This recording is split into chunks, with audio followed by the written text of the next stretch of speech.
Paper का pattern, ma'am paper का pattern हमें पता है 34 क्वेश्चन आते हैं 80 मार्क्स के। नहीं, तुम्हें इतना ही पता है, तुम्हें ये नहीं पता कि 3 मार्क्स में तुम्हें चॉइस मिलती है। फिर आएगी हमारे पास 20 एमसीक्यूज। यहाँ पे कोई भी और ऑप्शन नहीं होता, यानी इसे अच्छे से पढ़ना पड़ेगा ताकि इसमें से एक भी चीज मिस्टेक ना हो। डायरेक्ट क्वेश्चन की बात करते हैं। डायरेक्ट क्वेश्चन का नंबर देखो तुम कैसे डिक्रीज होता जा रहा है। मैम डायरेक्ट क्वेश्चन कैसे क्वेश्चंस होते हैं? डायरेक्ट क्वेश्चन कुछ ऐसा दिखता है, यानी इनके लिए आपको चाहिए अच्छी खासी प्रैक्टिस। अगर इस पे आपको टाइम पे कंप्लीट करना है तो अब इसे पहले देखेंगे कि किस तरह के क्वेश्चन आते हैं एमसीक्यू में तुम्हारे, साथ ही साथ वेटेज देखेंगे, पेपर के पैटर्न को भी एक बार ढंग से देखेंगे। तो वीडियो को एंड तक देखना। अगर कोई क्लास 12 कॉमर्स टॉपर आपसे मिले और बोले मैंने तो बिजनेस स्टडीज को बस 10 दिन पहले पढ़ा था, समझ जाना उस व्यक्ति ने उसी क्षण अपने जीवन का सबसे बड़ा झूठ आपसे बोला। मैम झूठ कैसा, हमारा भी प्लान यही है, 28 मार्च को पेपर है, होगा अकाउंटेंसी इकोनॉमिक्स के बाद उसको पढ़ना शुरू करेंगे, आराम से निपटा देंगे। अगर ऐसे निपटाने का प्लान है ना तो नंबर भी निपटने वाले ही आने वाले हैं इसमें, क्योंकि ये सब्जेक्ट ठीक है बाकियों को तुम पढ़ते हो पूरे साल, बट इसे भी तो थोड़ा टाइम देना पड़ेगा ना। सुना है ना कि किसी चीज की वैल्यू ना करो तो वो चीज ज्यादा भारी रिजल्ट देती है, तो वही हाल होने वाला है। यानी कि अगर अच्छे मार्क्स चाहिए, अच्छा परसेंटेज स्कोर करना है तो तुम्हें हर एक सब्जेक्ट पे उतना ही टाइम देना पड़ेगा। यानी अब तो मैम हम लेट हो चुके, फेब आ चुका है, कैसे होगा? तो देखो कैसे होगा, ठीक है अभी टाइम थोड़ा कम है हमारे पास क्योंकि बाकी एग्जाम्स भी अभी तुम्हारे होंगे, बट स्टिल अगर हम डेली 2-2 घंटे भी देंगे तो आराम से इसे खींच सकते हैं। ओके, अब कैसे? क्योंकि कोई भी प्रिपरेशन कंफ्यूजन से कभी स्टार्ट ही नहीं हुई है। अगर कंफ्यूजन के साथ स्टार्ट करोगे तो कंफ्यूजन जैसा ही रिजल्ट आएगा। ठीक है, तो अब मैम कैसे? तो पेन पेपर उठा लो। ठीक है, इस वीडियो में मैं तुम्हें बताऊंगी कि वेटेज क्या है तुम्हारी। तो पहली चीज वेटेज, मैम हमें आइडिया है थोड़ा बहुत, आई नो सबको आइडिया होगा वेटेज का, क्योंकि अब बोर्ड एग्जाम आ गए हैं। अभी नहीं आइडिया होगा तो कब आइडिया लोगे तुम इस चीज का? बट इसके अपार्ट जो एक अलग चीज पता चलेगी इस वीडियो में तुम्हें, वो है कि एमसीक्यू के टाइप्स की। ठीक है, कि किस तरह के एमसीक्यूज आते हैं, क्योंकि 20 नंबर देखो यहाँ से तुम सीधे सीधे उठा सकते हो। बाकी में क्या होगा, हो सकता है तुम्हारे पास वर्डिंग सही ना हो या टाइम ना बचे तो लिखने में थोड़ा इशू आ सकता है, बट यहाँ से सीधे सीधे हम 20 नंबर तो उठा सकते हैं ना, तो ये क्यों वेस्ट करना है? ठीक है, तो अब इससे पहले देखेंगे कि किस तरह के क्वेश्चन आते हैं एमसीक्यू में तुम्हारे, साथ ही साथ वेटेज देखेंगे, पेपर के पैटर्न को भी एक बार ढंग से देखेंगे। तो वीडियो को एंड तक देखना मत भूलना। स्टार्ट करते हैं हमारे चैप्टर्स की वेटेज से। अब अगर हम बात करें तो हमारे पास 2 पार्ट है, part A and part B. ये मत एक्सपेक्ट करना कि पेपर में भी part A, part B and part C करके कुछ होगा। ठीक है, पेपर में तुम्हारा सिंपल एक पेपर आता है, उसमें कोई भी पार्ट्स नहीं होते, पार्ट तुम्हारा सिर्फ यहाँ तक ही है। अब बात करें पार्ट ए की, तो पार्ट ए तुम्हारा 50 नंबर का होता है, पार्ट बी होता है तुम्हारा 30 मार्क्स का। यहाँ पे 50 नंबर के लिए तुम्हें चैप्टर्स थोड़े ज्यादा पढ़ने पड़ते हैं, पर यहाँ 30 नंबर के लिए तुम्हें मात्र 4 चैप्टर्स पढ़ने हैं, आराम से 30 के 30 तुम उठा सकते हो। अब देखते हैं पर्टिकुलर चैप्टर वाइज। पहला जो हमारा चैप्टर बनता है वो है nature and significance of the management. ये चैप्टर तुम्हारा 6 नंबर के लिए आ सकता है। अब मैम आ सकता है का क्या मतलब है? देखो कोई भी तुम्हें वेटेज बताए, मैं बताऊं या कोई भी, वो तुम्हें एक एवरेज बताता है, यानी 6 का 7 हो सकता है, 6 का 5 भी हो सकता है, यानी 1-2 नंबर का ऊपर नीचे होता रहता है। ओके, फिर आता है प्रिंसिपल ऑफ मैनेजमेंट। अब प्रिंसिपल ऑफ मैनेजमेंट तुम्हें 7 मार्क्स के लिए देखने को मिलेगा। मैम इसमें क्या इंपॉर्टेंट देखना पड़ेगा? 7 नंबर का है, तो इसमें जो तुम्हारा इंपॉर्टेंट आता है ना वो तुम्हारा फ्योल के प्रिंसिपल से आ गए, टेलर की टेक्निक्स और टेलर के प्रिंसिपल। नेक्स्ट आता है business environment. Business environment 4 marks के लिए। मैम अब 4 मार्क्स के लिए एक पूरा चैप्टर पढ़ना पड़ेगा? अरे बहुत छोटा चैप्टर है और बहुत सिंपल चैप्टर है, मतलब ये ऐसा है कि एक बार थोड़ा भी देख लिया ना तो 4 के 4 नंबर आराम से इसमें से खींच ले सकते हो। फिर आता है प्लानिंग। प्लानिंग आता है तुम्हारा 6 मार्क्स के लिए, इसकी प्रोसेस इंपॉर्टेंट है, इसकी लिमिटेशन इंपॉर्टेंट है। ठीक है, फिर आते हैं ऑर्गेनाइजिंग पे, 8 मार्क्स, 8 नंबर बहुत ज्यादा होते हैं। ठीक है, फिर स्टाफिंग पे आएंगे, स्टाफिंग भी 7 मार्क्स के लिए है। नेक्स्ट है तुम्हारा डायरेक्टिंग, 8 मार्क्स के लिए, इसमें मैस्लो की थ्योरी हो गई और तुम्हारा कम्युनिकेशन हो गया, कम्युनिकेशन के बैरियर्स हो गए, ये सारे बहुत ही इंपॉर्टेंट टॉपिक्स हैं। फिर आएगा हमारा last, that is controlling. Again ma'am 4 number का एक चैप्टर तो छोड़ ही सकते हैं, 4 नंबर ये फिक्स नहीं है, 6 का भी आ सकता है ना, तो छोड़ना कुछ भी नहीं है। बस इससे ये डिफाइन होता है कि किस चीज को कितना ज्यादा इन डेप्थ जाके हमें देखना है, या किस चीज को हम थोड़ा थोड़ा भी पढ़ेंगे तो हमारा काम हो जाएगा। जैसे कंट्रोलिंग और ये तुम्हारा बिजनेस एनवायरनमेंट है ना, इनमें क्या है कि तुम थोड़ा थोड़ा भी पढ़ते हो तो तुम्हें अच्छा खासा हो जाता है कि ठीक है हाँ आएगा कर लेंगे, एंड हो भी जाता है। बट ये जो बाकी के चैप्टर्स हैं इनमें तुम एक एक वर्ड भी पढ़ोगे ना तो लास्ट मोमेंट पे कंफ्यूजन आती ही आती है। ओके, फिर आते हैं पार्ट बी में। पार्ट बी में हमारा आता है फाइनेंशियल मैनेजमेंट, 8 मार्क्स, एक एक वर्ड इंपॉर्टेंट है।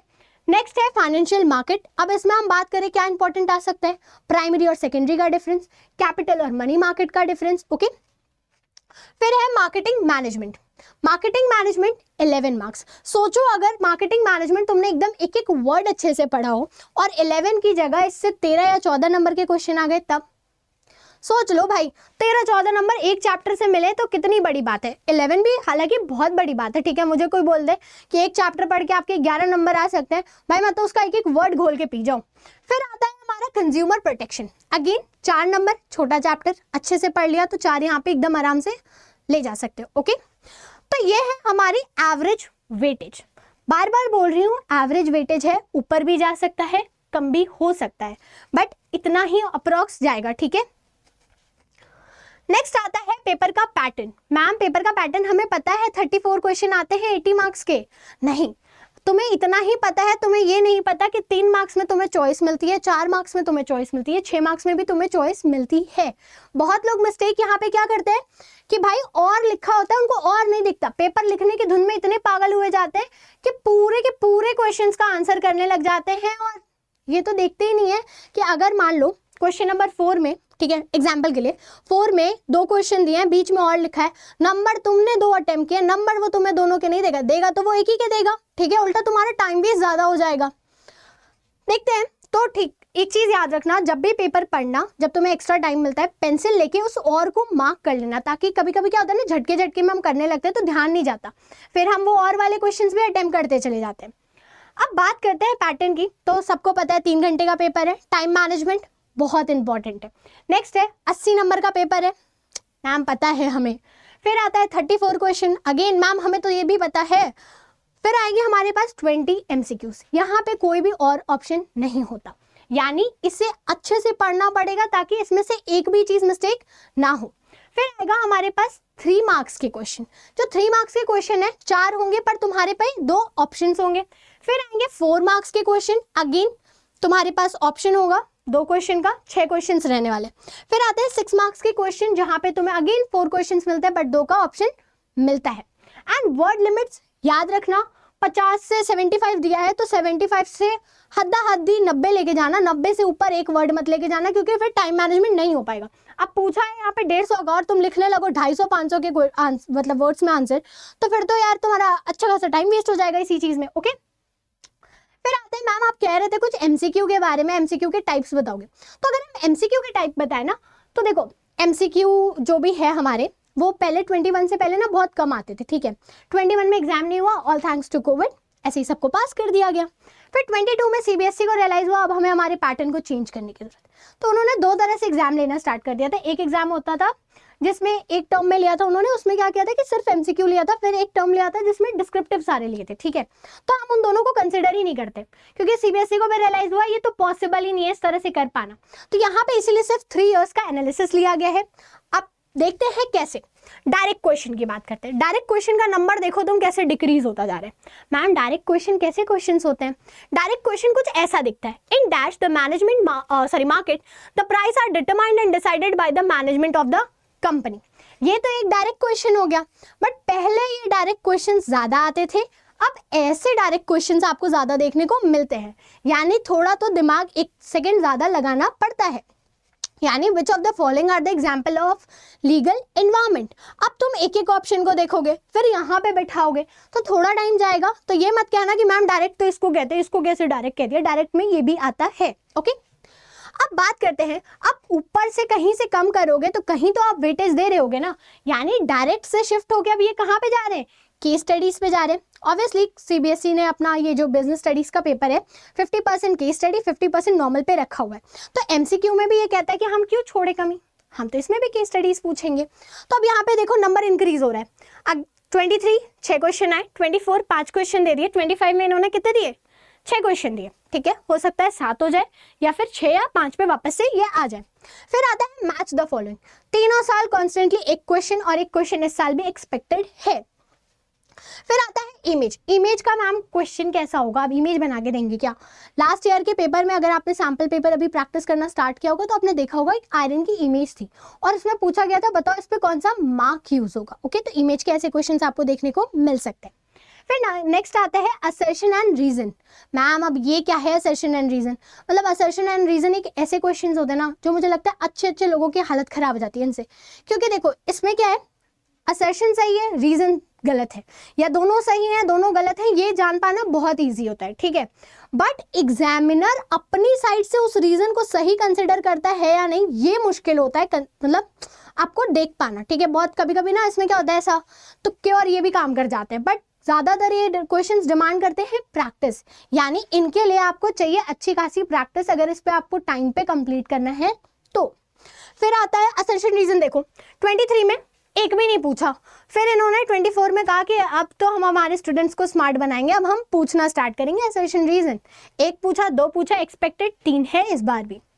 नेक्स्ट आता है स्टेटमेंट। मैम स्टेटमेंट के क्वेश्चंस कैसे होते हैं? स्टेटमेंट में 2 दी रहेंगी, स्टेटमेंट 1 स्टेटमेंट 2।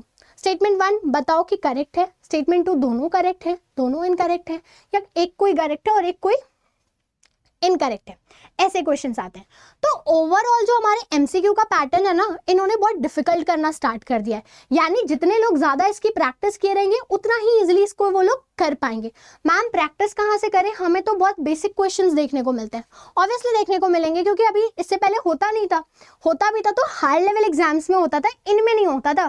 क्या असर्शन रीजन पूछ रहे हैं, स्टेटमेंट पूछ रहे हैं, तो लोगों को आइडिया ही नहीं है प्रैक्टिस कहाँ से करें, क्वेश्चन है ही नहीं मार्केट में उतने तो हमारे पास। तो अगर आप चाहते हो कि आपको ऐसे क्वेश्चंस की प्रैक्टिस करने को मिले, ज़्यादा से ज़्यादा क्वेश्चन आप प्रैक्टिस करो ताकि आप एग्जाम में इजीली उन क्वेश्चंस को अटेम्प्ट कर सको, सिर्फ अटेम्प्ट ही नहीं, मार्क्स अच्छे गेन कर पाओ इन क्वेश्चन के बेसिस पे, यानी 20 के 20 ला पाओ, उसके लिए आपको बस एक सिंपल सा काम करना है। इस वीडियो के कमेंट सेक्शन में आपको मैसेज करना पड़ेगा ma'am session. Ma'am session message करने से क्या हो जाएगा, मैम सेशन मैसेज करने से आपको मिलेगा एक पर्टिकुलर सेक्शन, एक नहीं हालांकि काफ़ी सारे सेशंस, जिसमें हम बस स्पेसिफिकली एमसीक्यूज की प्रैक्टिस करेंगे, डायरेक्ट वाले, केस स्टडीज़ की, तुम्हारे match the following, image based, assertion reason and statement. Always remember practice makes the man perfect. तो यानी कि हमें जितने प्रैक्टिस करने को ये क्वेश्चंस मिलेंगे उतना इजी हमारे लिए उस टाइम पे बोर्ड में होगा। So that's it for today, sorry that's it for session. मिलते हैं नेक्स्ट सेशन में, जब आप ऐसे मैसेजेस कर दोगे तो एक अलग सा सेशन हमारा होने वाला है इस चीज़ पे, उसके लिए। और अगर अभी तक आपने चैनल को सब्सक्राइब नहीं किया है तो चैनल को सब्सक्राइब कीजिए। Thank you.